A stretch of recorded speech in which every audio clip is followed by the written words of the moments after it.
The Wim Hof Method has been in the headlines a lot this week, and a lot of it has not been positive. What's going on here? In the same week, you have headlines like cold water therapy could reduce the risk of Alzheimer's, cancer, and diabetes. And the Wim Hof Method works to reduce inflammation, new analysis suggests. Then you have other articles titled, "Study Finds No Strong Evidence for the Benefits of Wim Hof Method." Scientists warning as they call for more research into the Wim Hof Method. And Wim Hof has created a masculinity competition in gyms nationwide. It's high time it ended. That last one I find particularly absurd, but I'll get back to that in a minute. All of these articles stem from this peer-reviewed, systematic review published last week in the journal Plos One. They looked at 9 different published papers on the Wim Hof Method, and what did they find? They found that one of the most solidly supported benefits of the method was its ability to reduce inflammation, both in healthy and unhealthy people. They found that it does this by increasing epinephrine, which then increases interleukin-10, which leads to a reduction in pro-inflammatory cytokines. On studies in the area of exercise performance, admittedly, there were mixed results. And then 3 of the papers looked at the Wim Hof Method from a psychological angle. The first one found that more optimistic individuals experienced better outcomes from the method, which is cool. The second found that participants experienced improved quality of life. This study also said something a bit weird though. It said that 33% of participants reported negative side effects of heaviness and deafness. Now, I'm not sure how they define heaviness. Like, is that feeling tired or very relaxed or just feeling that your body is heavier? And I know quite a lot of people who practice the Wim Hof Method, and I've never heard of anyone going deaf. So I'm at a bit of a loss to explain that one. As best I can tell from reading the research, the negative side effects were all temporary and experienced around the breathwork portion of the Wim Hof Method. The authors did have some criticism of these studies though. They pointed out that the number of participants in the trials was small, with between 15 and 48 participants in each study, and that 86% of the study participants were male, so you may not be able to fully map out, copy and paste the benefits that the men experience over to a female population. Now, I think there's no doubt that it'll be great to have more extensive research done on the Wim Hof Method. I think there's 2 big challenges here to be aware of though. There's not a whole lot of money in teaching breathing and meditation techniques, so there's never going to be pharmaceutical levels of money poured into funding research like this. And second, it's going to be very hard to do a genuinely placebo-controlled study on something as physically unique as the Wim Hof Method. It's not like just having someone take a sugar pill while someone else takes a drug. It's going to be pretty obvious whether you're up to your neck in cold water or not. There's also something else very big that none of these articles are really addressing. The meta-analysis is specifically looking at studies that analyze the Wim Hof Method as a whole, which incorporates specific breathing practices, meditations, and cold exposure. So it has these several different pillars to it.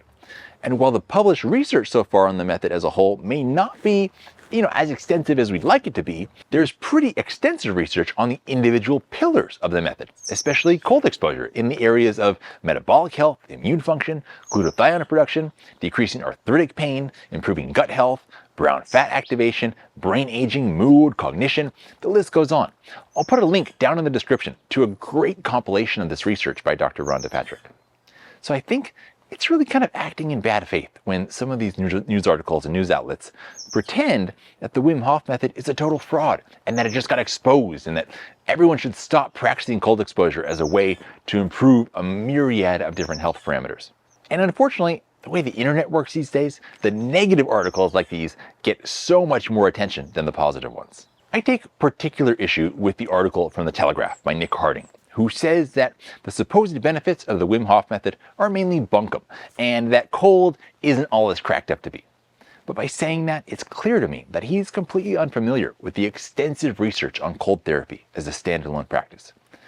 Now, if you've tried cold therapy before, let me know down in the comments. It's important to make positive voices louder than the voices of people who just like to defecate on good things.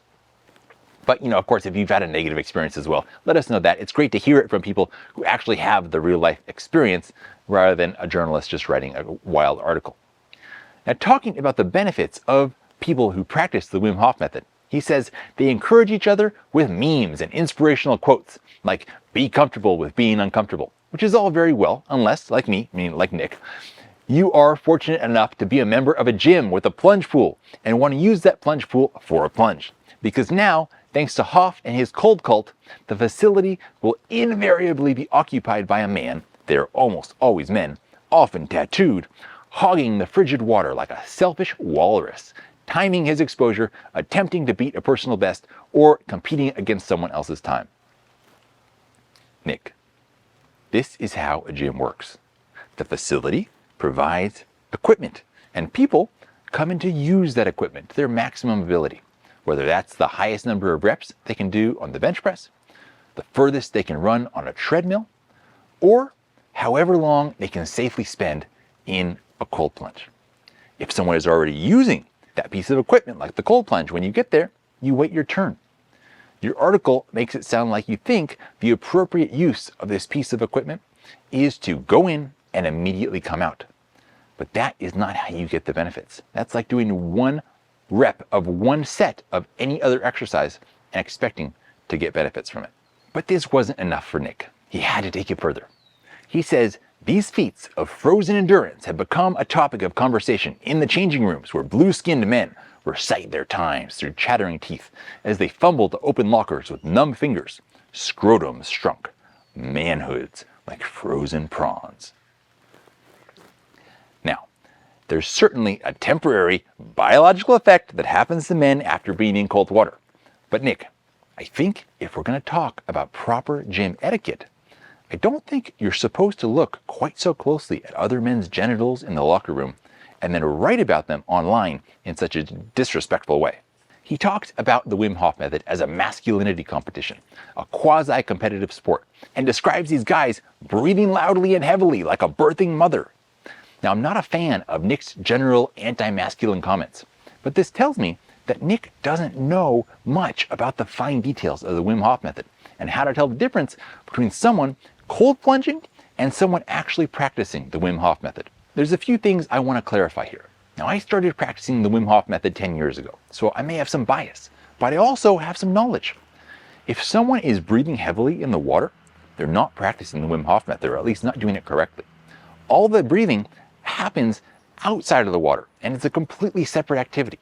Once you're in the water, the goal is to breathe slowly and calmly, fully in control. And I really don't think the Wim Hof Method world is like, it's not competitive whatsoever. One of my favorite Wim quotes is, "No ego, we go." And this means that it's not about pumping up your ego and setting some crazy record and staying in the water longer than someone else. It's about building your health and supporting others in building theirs. We're in this together. And I don't think people practicing the Wim Hof Method for any significant period of time are doing it just because they read about some promised benefits online. They're doing it because they experience significant and noticeable benefits in their own lives.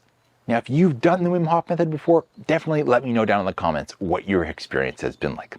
And before you go, here's a link to a video that I think you'd enjoy watching next. And here's one the YouTube algorithm thinks you'd enjoy. And there's a link to our website. Have a great day. I look forward to seeing you all again next time.